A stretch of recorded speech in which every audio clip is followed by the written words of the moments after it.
Hey, what's up, everybody? Welcome back for another episode of What's Your Issue, episode number 10, your weekly comic books review podcast. This is coming at you from the Enough to Keep Going, our E2KG network channel on YouTube. We're recording late this week because of a bevy of issues. First of all, it was my wedding anniversary this week, and that caused things to get a little off kilter for me. Here with me, as always, is my good friend and partner, Mr. Stephen Laura. How you doing, Stephen? I'm doing good. And I just noticed like last week was my 1 year anniversary doing my podcast. Doing podcasting. Ah, cool. Well, congratulations. Yeah, I forgot that last year. It's been a year I've been doing podcasting. Awesome. That's very good. Well, I'm glad to then find you and for you and I to be doing this together then in the start of your second year. So hopefully we will be coming right back around to celebrate another podcast anniversary for you at this time in 2019. Now, another reason we're running late, I have to come clean on, is the first book that we're going to talk about in the review segment. And that was Justice League number 13. I had a lot of problems getting through the entrance ramp onto this book. I think I read like 2 pages a day for like 2 or 3 days. And I would put it down and I just wouldn't want to come back to it. And part of frustrating, that book. Go ahead. Yeah. And part of it is that like I'm not a big fan of villain books. There's only been a couple that I've taken a shine to. Deathstroke is something that's a little unusual. I took a shine to the Sinestro book for a while. But in general, I'm not really a huge fan of them. They never last, and we all understand why they're not huge commercial successes, because comic book fans tend to not like to read about villains as the primary characters, not in large numbers and not for a long duration of time. So they did the whole thing where they scrawled like Legion of Doom over the Justice League, like on the cover, and there's no Justice League in this book. The other thing is, Stephen, just as you and I talked about a few weeks ago, the inevitable fallacy in the notion of the Legion of Doom was again portrayed, right? That you're just never going to get a bunch of egotistical, narcissistic villains to ever cooperate together for a sufficiently long amount of time to undo the Justice League. And actually, they give a line, right, to Cheetah in the comic where they say, look, there's like 8 of them on the first string, and then they have like 3rd and 4th stringers, and there's like 4 of us, right? So, the whole book seemed kind of futile. I didn't really start taking a shine to the book until really the last quarter of the book. And I will say those were some of the best pages in comics that I've read all year. Now, first of all, we have Guillaume March on art, which is a special thing to be savored and appreciated. And artwork is pretty remarkable in this comic. So this is a James Tynion the 4th story. For some reason, my iPad is acting wonky about zooming in. So James Tynion the 4th on writing, Guillaume March on art. I saw Francis Manapul credited in a couple places, so maybe he did a page or something in here. Colors are by Arif Prianto and letters by Tom Napolitano. This comic tells the story of what occurred when this iteration of the Legion of Doom was being pulled together, and it's really about the interaction between Lex and the Joker. And there's some clear animosity between the two of them, but Joker agrees to come on board, but he has one demand, and that is that Lex not bring aboard the Batman Who Laughs, because my interpretation of Joker's take on the Batman Who Laughs is, look, I'm crazy, and there's things that I do, and I do them at random, and they're spontaneous, and they're murderous. However, the Batman Who Laughs is even worse. And Lex breaks that promise that he makes to the Joker, and Lex thinks he's doing it in secret, but the Joker knows. So there's this whole sequence of Lex, gave Joker the freedom to go build a death trap room that they were going to get the Justice League into, but the Joker in reality has made the entire Legion of Doom base a death trap. And so when Lex brings in a bunch of kind of second string scrub villains, Dr. Freeze, Scarecrow, the Riddler. The Joker sets off this series of death traps in an effort to kill Lex. He also releases specialized Joker laughing gas, which he says he especially tailored to each individual, but then he also made the chemical mixture so that Lex would be immune. So everyone else in the Legion of Doom is impacted by this, except Lex Luthor. Joker eventually catches Lex, and again, I go back to like these best pages that are written in comics, and there's 2 to 4 pages of exposition of the Joker explaining to Lex what he's done and how he got the better of him. But the way he ties it all off is he says, look, here's what I was going to do to you, and all these things would be horrific, and they would serve you right. However, none of them is as fitting a punishment as for me to just leave you to the fate that you brought upon yourself by letting you go ahead and partner with the Batman Who Laughs, because I guarantee you whatever he has in store for you, Lex, is going to be far worse than anything I would ever do to you. Thank you very much. I'm done. This book takes place in 2 different parts of the timeline. Part of it occurs before we see the events in Drowned Earth, and really before the initial Legion of Doom arc in the Justice League, because it's all about how the Legion gets put together and how you get to the original membership that we see when this version of the Justice League kicks off. And then it takes place after, then the other half of it takes place after the events of Drowned Earth, after Black Manta has left the group, because part of the recruiting scene is the effort to recruit new members to replace Black Manta. So my other problem with this book too is, again, I'm just kind of tired of the Legion of Doom and the whole notion. Now we've been doing it for, what would it be the equivalent in comics? This would have been a full year and a month of the Legion of Doom, right? If they were back on a shipping monthly schedule. So I'm just kind of tired of this arc of protagonism and antagonism, and would like to move on. That all being said, those 4 pages in comics, like I said, were some of the best I've read in comics all year as we're heading towards closing out 2018. DM March's art, probably arguably the best artwork that I saw in a week that was really strong on art. And so at the end of the day, I still graded this book 9.0, based predominantly on the strength of those 4 pages. It was tough for me to get into, but at the end of the day, it was the most satisfying comic that I ended on when I closed the pages on it to move on to the next issue. Steven, I know that you read this. I have a feeling that I have a feeling that this week we're going to disagree on a lot, which is fine. That will happen.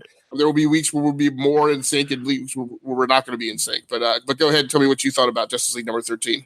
I just didn't like how Joker tries to tortures Lex Luthor, and then at the end he decides not to go through with it. It just bothered me, and I don't see any difference between the Man Who Laughs and Joker. I think they're the same character. I have not seen a difference between them. I disagree with that. So did you read Metal? Yeah, I actually read Metal. Okay. And to me, they felt like the same character. Okay, right. But you know, but in literary terms, you know the difference between the two, right? Yeah, I know that. Because I'm asking because I didn't when I first saw the character, I thought it was a Joker from another Earth, but when I realized it was a variant Batman, it's supposed to be a Bruce Wayne that turns into a Joker, right? Yeah. From another. Okay. Yeah. So when I realized that I was like, oh yeah, that would potentially be worse, right, than our version of the Joker. But again, but I get there's a Ward Wheel aspect of that character too, because it's another multiverse, screwball. So I mean, it's fine. This is an instance for me, and this is going to ring true for me throughout the books that I read last week. And even though today is New Comic Book Day, again, we're behind recording, so we're actually talking about the books that shipped the 5th of December. Normally we would record on Monday nights. This is a spoilery review show, by the way. We are going to get into the details of all the comics, so if you haven't read them, Certainly you have because it's New Comic Book Day, but I know there are some people who let comic books stack up and like have a running backlog. But read And those first and then come back. I noticed the art was very jarring. It was You felt tough to read. okay, okay. It was very yeah. It's jarring in that Guia March has a very specific style that is not hyper stylized, but in terms of how, in particular, he draws faces, they are very specific. I feel like they're a lot more detailed and a lot more realistic in terms of actual demographics of people. Um, but yes, that comes off as jarring. I think it's really good, but I also agree that it's very it's something you kind of have to get settled in and used to if you're not accustomed to seeing it. I have the same question that I have with Francis Manapul. Francis Manapul is a very highly talented artist. I was very surprised to show an artist of that caliber show up on Justice League, who is not like a house or exclusive DC artist. Guia March is kind of painted with the same stripe. I'm very curious to see if we're going to get 5 more issues of Guia March. Or if this is what I would expect from a Guia March, which would be he just swoops in and does the one issue, and then Jimenez or somebody else comes in who's more of a regular cast member and does that part of the creative work. So, and I'm sorry, what did you say you rated the issue? Oh, I'll give it a 5. 5. Oh wow, okay. Right. I didn't like it, and the monologues, the weird monologue talking was just annoying for me. Okay, all right. Well, let's go on and move on to another comic that you and I both read. I say Ninjak, although I know that grammatically it's written out as Ninja K. I just refuse to comply with that writing of the title. Character was called Ninjak before, and now he changes to Ninja K. Right. So I'm still going to say Ninjak. So we're talking about Ninjak number 14, and you have the lead on this review rundown. So I'll let you go with it. Yeah. Yeah. So the Ninjak number 14 is supposed to be the final issue of the series. It's written by Christos Gage, and the artist is Roberto De La Torre. The colorist is Jose Viberia. I don't know how to say that name. And the letter is we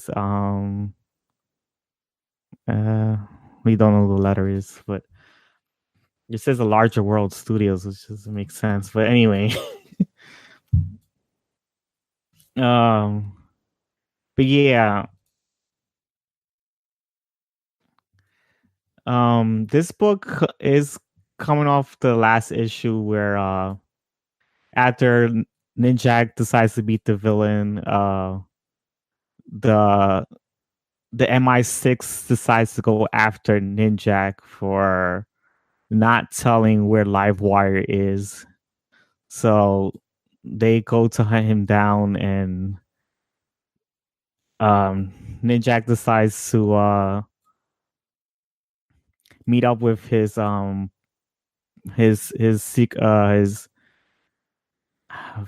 his name, but it's his commander, is like commander in chief, I think. Yeah, and they he meets up with him, and he says that Ninjak decides to tell him that he's done. He doesn't want to work with him anymore because he's tired of the government going after him for doing something that's for the greater good, and he doesn't understand why would they want to go after a superhero who's just trying to save children. And they decided to end their relationship and work. Ninjak decided to end his relationship working on the MI6, and now he's on the run from the government. So I guess they're gonna go after him, and the MI6 is I guess gonna start going after him. He's gonna be a fugitive from now on. And that's how the book ends. And I decided to give this book a 7.0 because I really don't like the idea of him being a fugitive. and the MI6 disbanding him, and they ended their trusts. And I thought Ninjak had a good relationship with the person he works with, and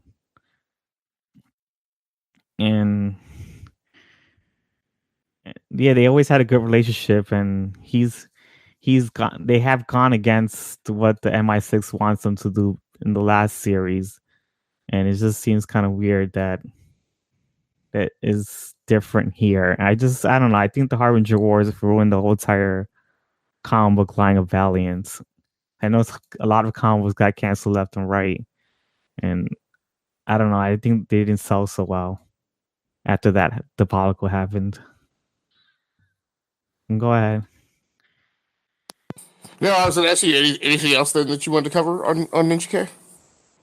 No, I just hope that the next series with the killers is gonna be pretty interesting, because I liked the series in the beginning with all the different types of ninjas and Ninjak finding out who they are and who's the villain, and they just eventually went off to a different storyline and never went back to it, and it kind of disappointed me.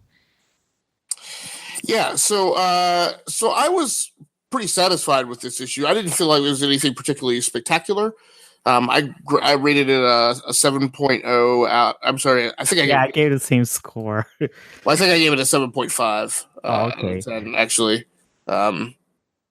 Yeah, it had a very old school flavor in the art style that I really appreciated. It felt kind of like a good 80s comic. From an art perspective, with Robert De La Torre on art and Jose Villarrubia on colors. Overall, I felt like the action was pretty well paced and decently choreographed. I didn't. Again, this is a melee book, so it's a little hard, and they definitely have Ninjak do a lot of kind of crazy stunts. And even amongst other like MI6 operatives, he is.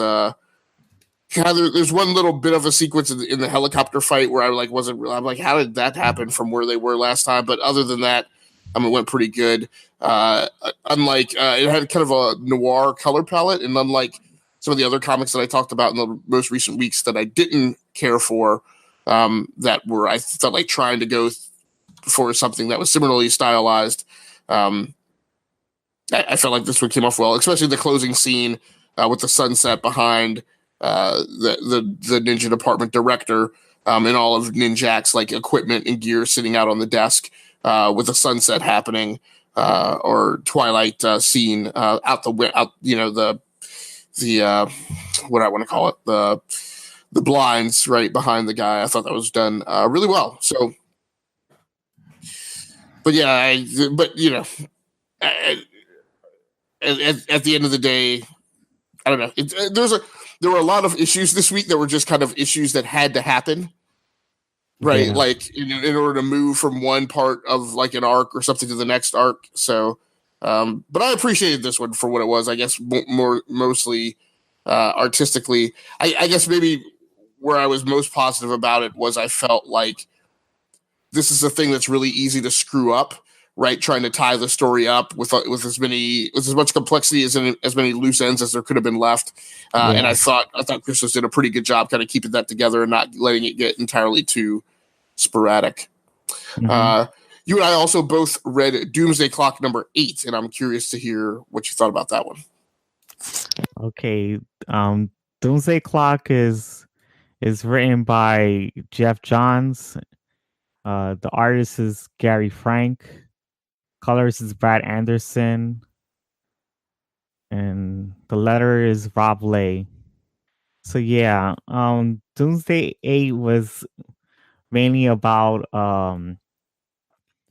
you see that Lois and Clark and Perry White are they're watching the news, and they find out that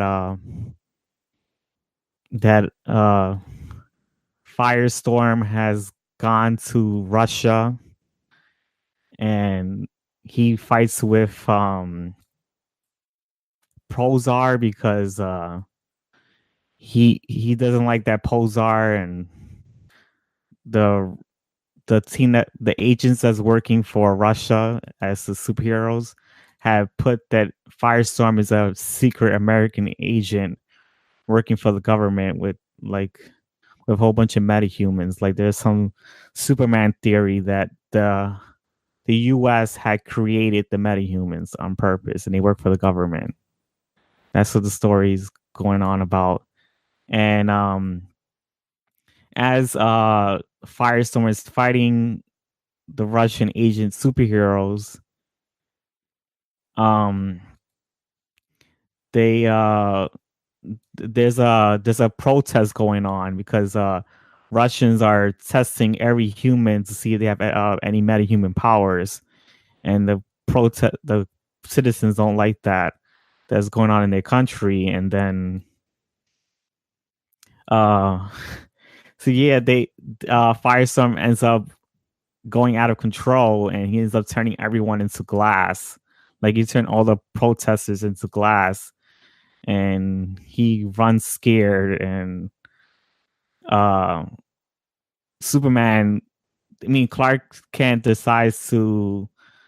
He heard recent reportings of that Firestorm had went to Black Adam's country, Kondak, because that's where a whole bunch of metahumans have gone because a lot of metahumans have been treated badly because of the whole Superman theory is coming out in news reports, and people are finding out about that, and they're making the metahumans unaccepted. Like they like hated like if like in Marvel where the X-Men hate when the humans hate the mutants. So it's going off the same thing. And Kondak and Black Adam, their his country is they're accepting metahumans to live in peace and have an actual life. So Superman is talking to him and asking if Firestorm actually went to his country, and he says no, the media is lying. He hasn't been here. I don't know what they're talking about. They're not here. And he decides to go find Firestorm, and he knows Firestorm was trapped. He was in like some abandoned oil factory place, and Firestorm has like he has a child that he turns to glass, and he's trying to undo it. And for some reason Superman talks to him and tells him that he's just scared, he's just paranoid about what the people think of him, his reputation, and he needs to calm down, and he can actually probably undo the damage he did. So he was able to unglass the child, so the child was able to not be turned to glass anymore. He was a regular person. Yeah, he went back to normal. And then Firestorm and Superman decide to go to Russia and try to turn everyone back to normal, but the Russians were pissed off, and Putin tried to send the agents and the whole military against Firestorm and Superman, and as they're fighting, and they end up breaking all the people that were turned into glass. So yeah, all those people get killed, and Havoc goes loose, and Batman tells Superman that that's not Firestorm. That's just a plan that the Russians put a pawned it on you, so you could something to happen. Like I guess they're trying to find. I guess the Russians are trying to kill Superman in some sort of way. I don't know what the hell's going on, but they didn't explain that. So so yeah, Firestorm goes out of control, and the whole entire the whole entire place just blows up, and I don't know. You see, like I'm not sure if it's supposed to be Doctor Manhattan blows up the whole entire place, but everything just turns blue, and it's just like a big explosion, and it ends right there. Right. Well, we get one cut right to Ozymandias in his lair, Yeah, um, kind of doing the. I mean, it doesn't literally do it, but it basically doing the moo ha ha ha ha. Right. Like he's his grand plan is coming together. yeah, Um, so there's an awful lot going on in this book. yeah. It's a long way to explain it. I notice. No. It's a slightly longer book than normal. I think it's a slightly oversized issue. But what was your final review score on this one? I gave it a 7.8 because it was kind of rough to read at the beginning. Uh, I don't know, but I think Jeff Johns. Um, yeah, I know it's this echo going on. So yeah, Jeff Johns. Um, I don't know. I think since this book is getting delayed constantly. I think he had a rough beginning of the book, and I didn't like the book until after until the firestorm thing started happening. That's when the book really started kicking real good, and I actually started enjoying it. It had a very rough beginning because I don't know, for some reason Lois and Clark, their conversations were very stiff. It looked like they didn't like they known each other for a while, the way they were talking, and it just felt their conversations felt weird. But I really did like how Superman talks to Firestorm and believes in him that he can like unglass the people that he just turned. And it was I did like how Superman is very encouraging. I really did see the character that Superman is supposed to be in that book.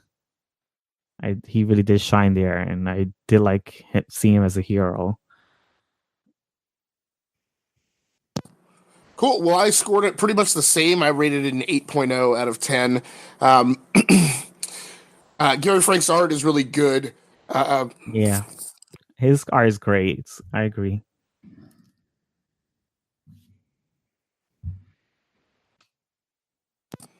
Yeah, so the Gary Frank art was good.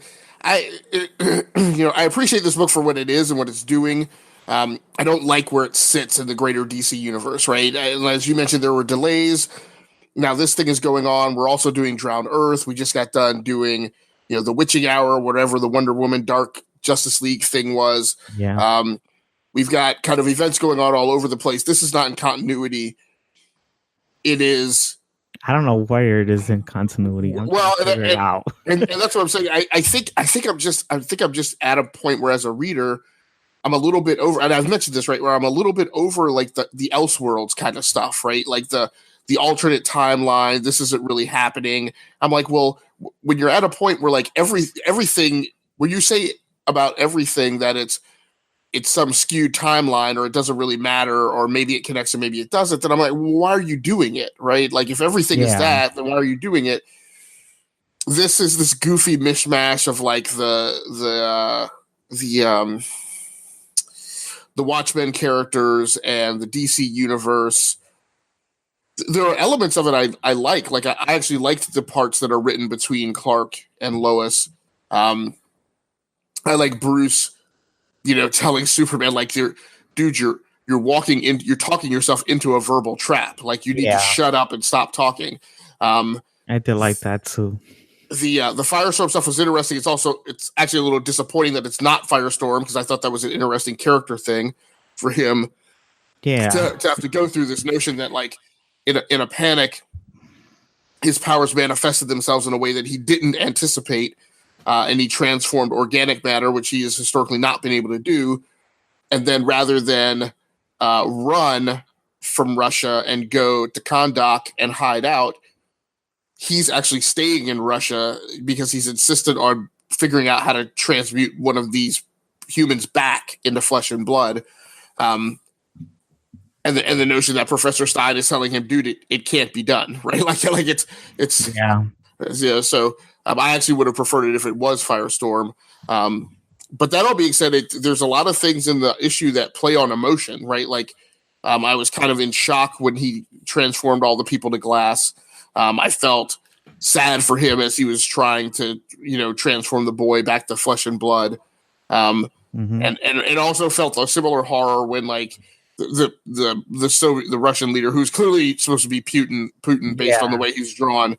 When the Russian troops start firing on them, and the collateral damages of the people made of glass are being hit, which means they're either not going to be able to be put back together, or if they are put back together, they're going to be missing, limbs, or they'll actually be suffering, mortal damage as they're transformed back. So a lot of heartstring stuff went on, but it's tough for me to settle into it when I'm like, but this isn't like, this isn't real, right? I mean, like, it's not in continuity. I don't know where it's going to sit.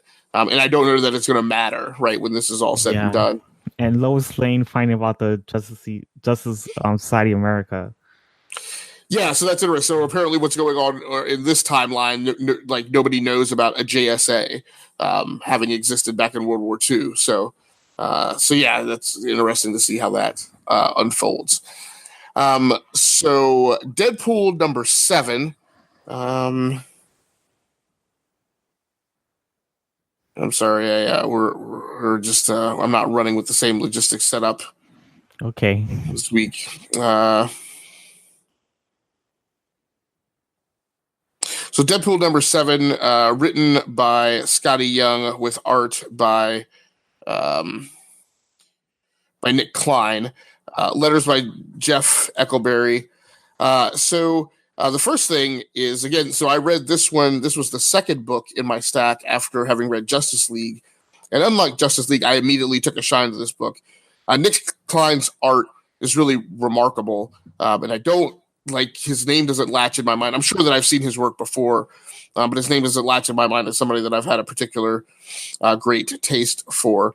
The situation in this story is it's weird. Again, there's weird things this week where, like, Marvel has done the exact same thing here that I'm complaining that DC did in Justice League or in Doomsday Clock, but here I feel like it works and it doesn't bother me. So this is what I guess I would claim or believe would have to be an entirely different mythology of story, or an out of continuity story where these kids wake up on Christmas of this year, I guess, to find nothing under the tree.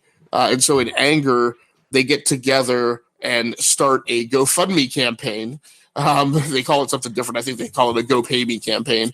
But start a Kickstarter or GoFundMe campaign to earn money, which I think they ostensibly say it's to buy like presents for them, since they didn't get anything on Christmas. But they're actually taking out as blood money to contract Deadpool to have him go kill Santa Claus in retribution for Santa Claus not having delivered any presents on Saturday morning to these kids. There's a scene in Deadpool's office, which is in a back closet in a toy store in a mall, where they come to recruit him in kind of committee format. And there's all these instances where these little kids say things that, no child of that size would say, right? They say, like, very sophisticated sentences that, like, some adults wouldn't be able to handle. But because I know it's entirely a farce and it's satire, like, I'm okay with it. It works, and it's whimsical and also smart and witty at the same time. So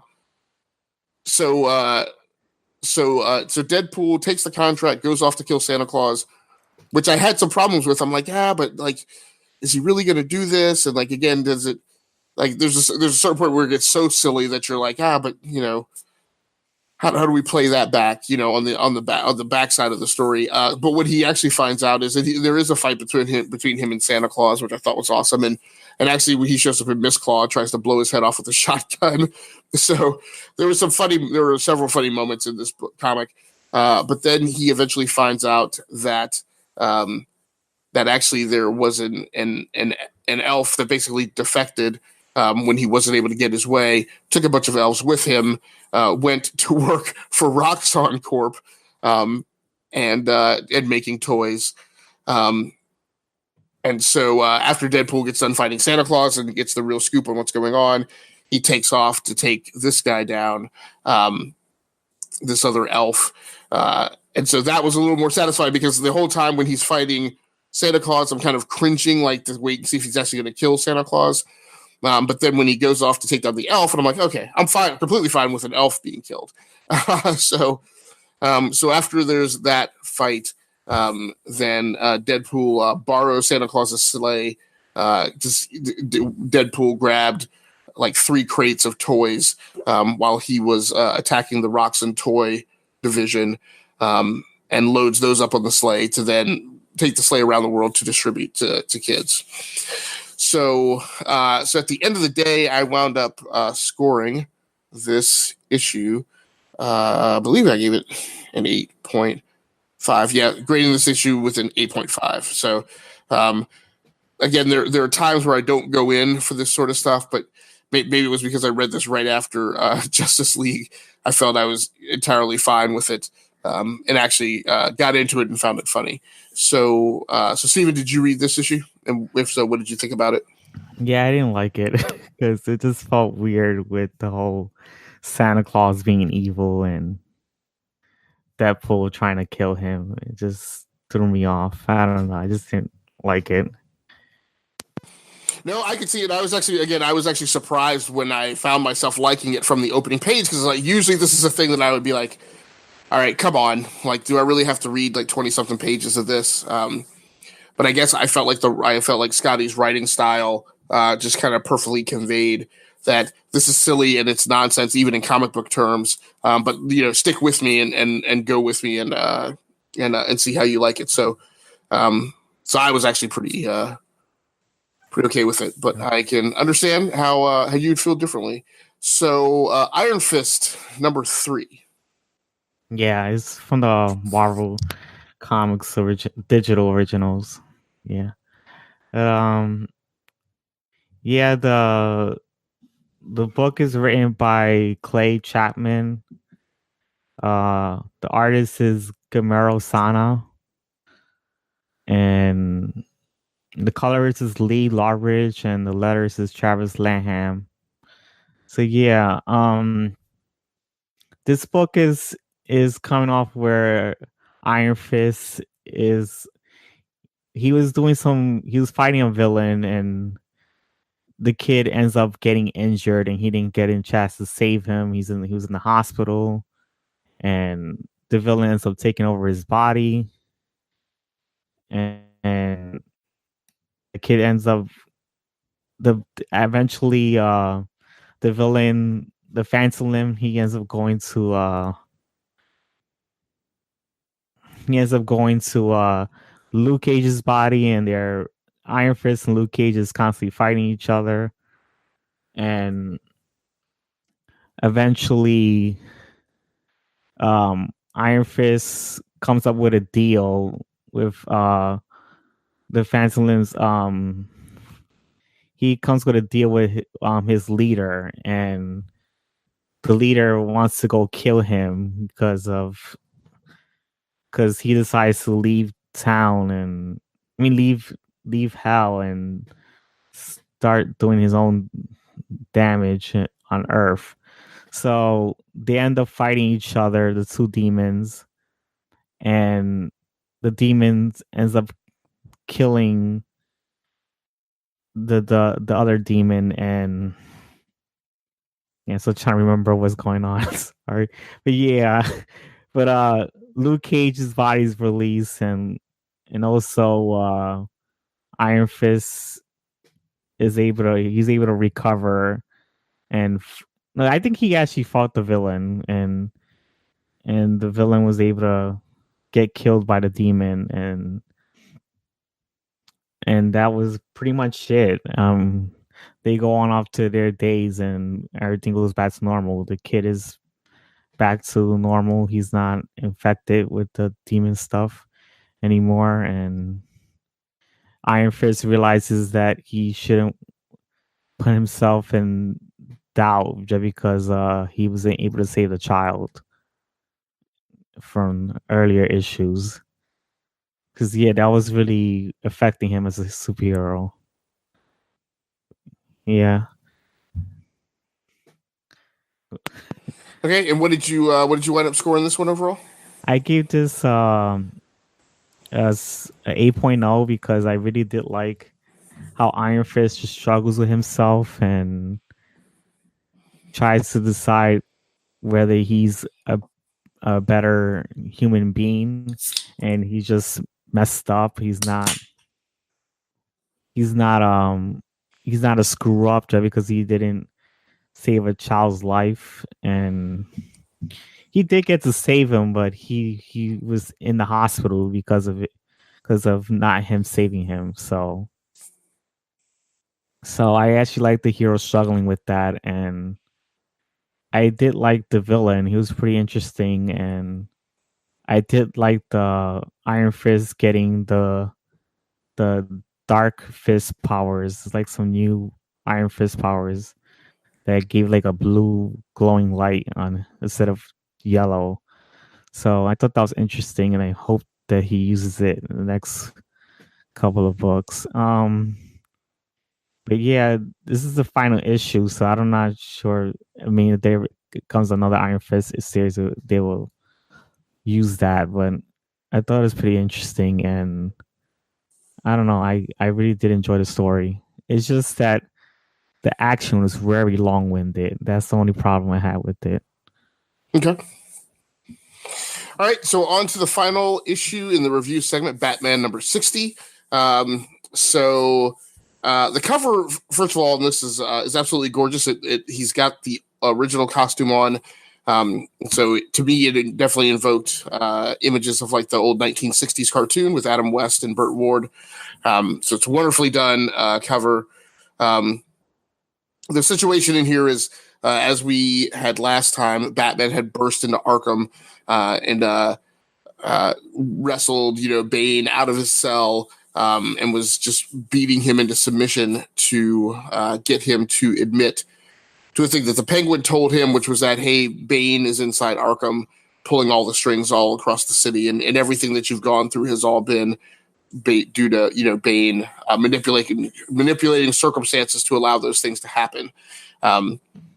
So Batman in this issue is going across town, grabbing every known criminal from like the least effective to the most. If they have so much as like dropped a pencil, and is basically just trying to beat information out of them and beat one of them to the point where they will admit that Bane is orchestrating all this stuff. So what we get to see is Jim Gordon deal with this rift that's growing between him and Batman. And one of the things Jim is driven to do is he takes a bat and wails on the bat signal and knocks all the glass out of it. Basically declared that like he's not going to call Batman when the city is in need. He'll handle it along with the police department. And probably the biggest thing is there's one thing I really liked is there's kind of a touching scene in my mind. There's this sequence that it happens across two sets of panels. And they do the first, and then they swerve the camera away back to Batman, I think, and then they come back to the scene. There's a lot of dialogue in between Penguin and Alfred. Now, one of the things I felt was kind of hokey was Penguin is blindfolded in this issue, but I'm like, there doesn't appear to be any reason why he couldn't just reach up and like take the blindfold down, other than eventually Alfred is going to go to sleep, right? And so he could do that, but whatever. So there's a few pages of dialogue and exchange between the Penguin and Alfred. And of course, at the end, we get the, I guess, supposedly theoretically big reveal, although I still look at this a little skeptically as far as how real it is. And we get the reveal that that the person who has been giving Bane direction, so Bane has supposedly been orchestrating this very organized effort to kind of basically mentally harass Batman. But in this issue, it gets revealed that that even Bane isn't like the brains behind the whole operation, that there's another guy behind him. We then deal with like the Justice League. We then I'm sorry, I lost my train of thought. So at any rate, so then we get to this big reveal, and at the end, what happens is it is supposedly Thomas Wayne from apparently Earth 2, I guess it is. Which is weird for me because I don't know how this happened. Thomas Wayne was one of the characters that sacrificed themselves in the course of Convergence, the DC event that happened during the New 52, and should be a character that was removed from the chessboard. So I'm not sure what's going on. Again, I'm one of the reasons this doesn't quite stick the landing for me is that I'm highly skeptical of the reveal, and therefore I kind of didn't have the ability to have an emotional reaction to it. I was, trying to keep away from, uh, going into the comic book reader cynicism and just going, oh, that's stupid. That would never happen. But I was left like with a lack of really it was like a lack of understanding of like, how is this feasible? Like what's going on? So at the end of the day, I rated this book an 8.5. I was really impressed by the Mike Michael-Janin art throughout last issue. It looked like maybe a new art style that he was trying. And I felt like there were a few panels that didn't come off as well. But I felt this was all pretty exquisitely done from an art perspective. So yeah, so like I said, in 8.5. Steven, you read this issue also. My prediction is that this is another one that we're going to disagree on. And I didn't get to. I decided to drop Batman again. I've read about it, and I saw the teaser with Thomas Wayne, with Alfred, and I didn't understand that either. Okay, so there we go. Those are all the books in our reviews segment. Steven, no, I didn't. Oh, I'm sorry. No, go ahead. No, what's up? No, I thought you was gonna end the reviews. No, never mind. I got confused. Okay, all right. Yeah, we're probably both a little punchy. It's pretty late at night. Yeah. So we're trying to wrap up before we completely lose it. What for you was the best thing that you read last week? Mine was The Walking Dead by Robert Kirkman, and it was Walking Dead 186 by Robert Kirkman, and the artist is God, my brain is somewhere else.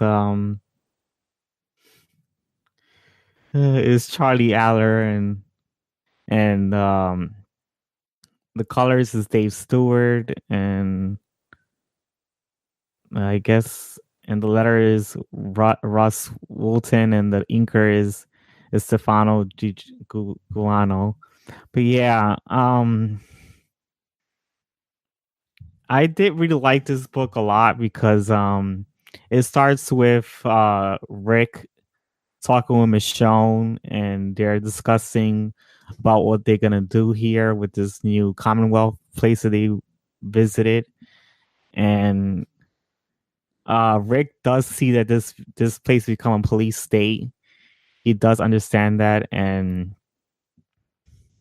he does understand where Dwight is coming from. I thought he didn't understand it, but it seems like he did. He just didn't agree with him the way he wants to go about things. And they decide that they went to go talk to like the person who's in charge of the Commonwealth town. And it was, her name is Pamela. So yeah, they went to go talk to her with Dwight and Michonne, and they want to discuss about the police state issues, what they not agree with. They don't like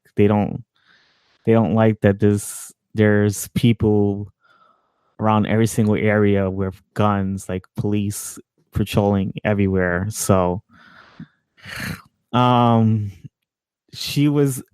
was willing to comply and discuss how they can come to an agreement, and Dwight didn't want to discuss that, and surprisingly Rick ends up shooting Dwight in the head because he started going crazy and wanted to attack Pamela when that's not what Rick wanted to do. He just wanted to talk. It was supposed to be a peace talking, discussing what they can do for as as working together and trading, and whether Rick should take over or so they were trying to discuss that, and Dwight wasn't with it, and he got shot in the head, and that's how the book ends. So dramatic shenanigans going on in the pages of The Walking Dead, as always, which I guess is why people are such fans of that book. For me, the best thing that I read last week was Justice League number 13, which we've already talked about. So I will not belabor that point further. Oh, I forgot to mention this. I gave it a 9.5. Go ahead. Okay. All right. Nope, that's good. So why don't you go ahead and write us down your honorable mentions from last week?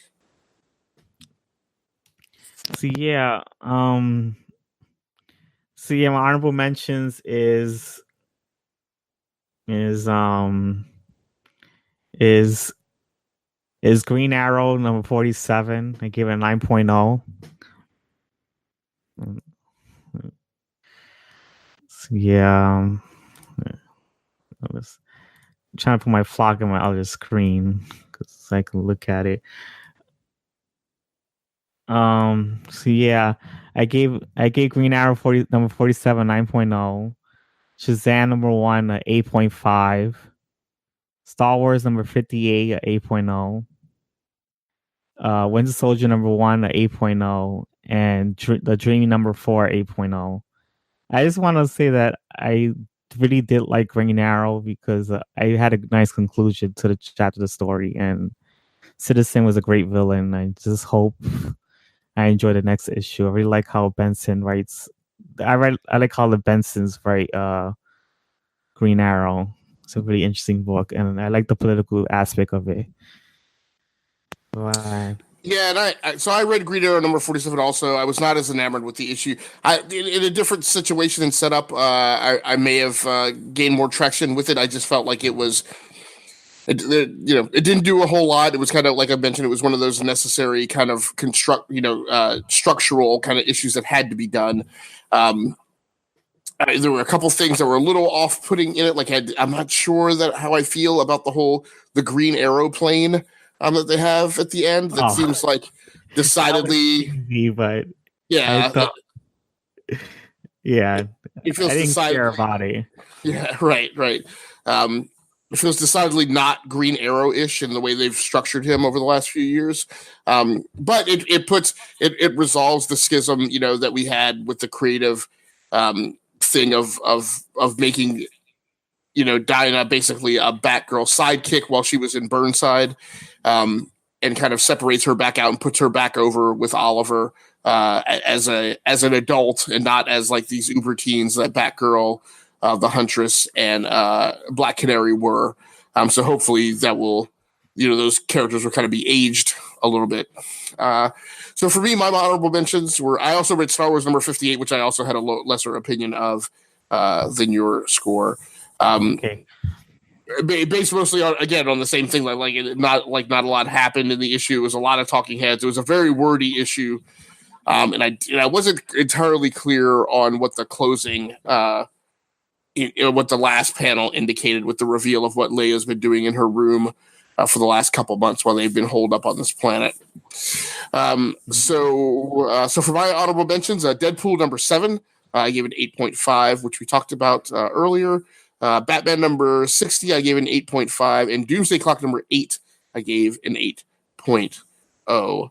Again, one of those weird things of, I'm not super crazy about what they're doing with that book creatively, but I did recognize the quality of the craft in the book.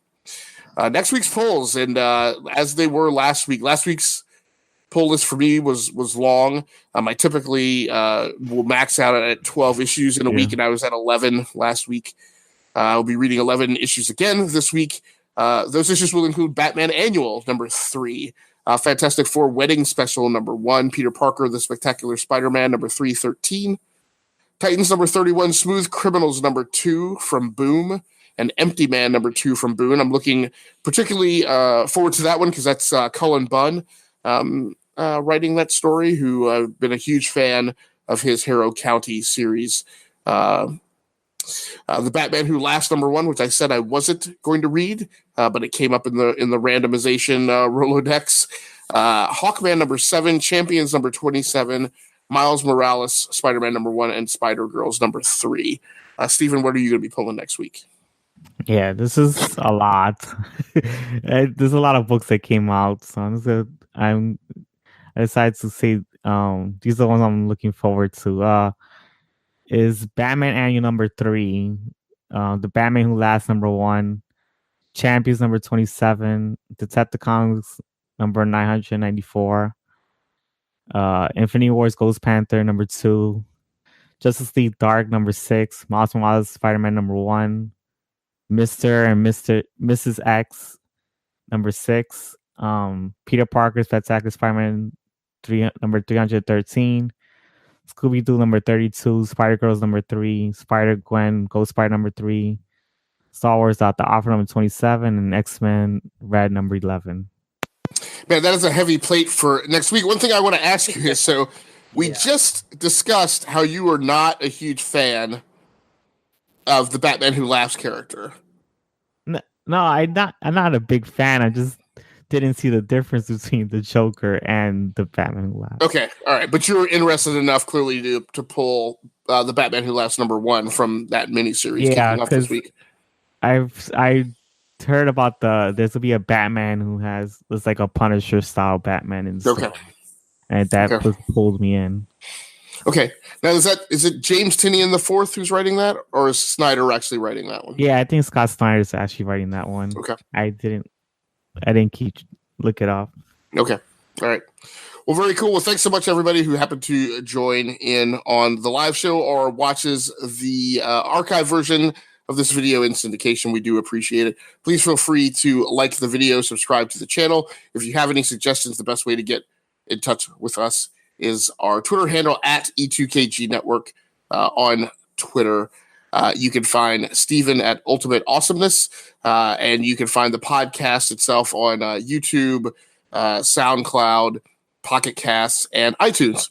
So thanks so much for everybody for joining in. I'm going to go ahead and just get us out of here while we're fading pretty quickly. Once again, on behalf of Gearworks.com, the E2KG Network podcasting channel on YouTube, and Ultimate Awesomeness, and Mr. Stephen Laura, my name has been Agasicles. This has been What's Your Issue, episode #10, recounting our opinions of the books that shipped 5 December 2018. We'll be back next week, probably on our regularly scheduled day of Monday, to talk about the books that shipped today.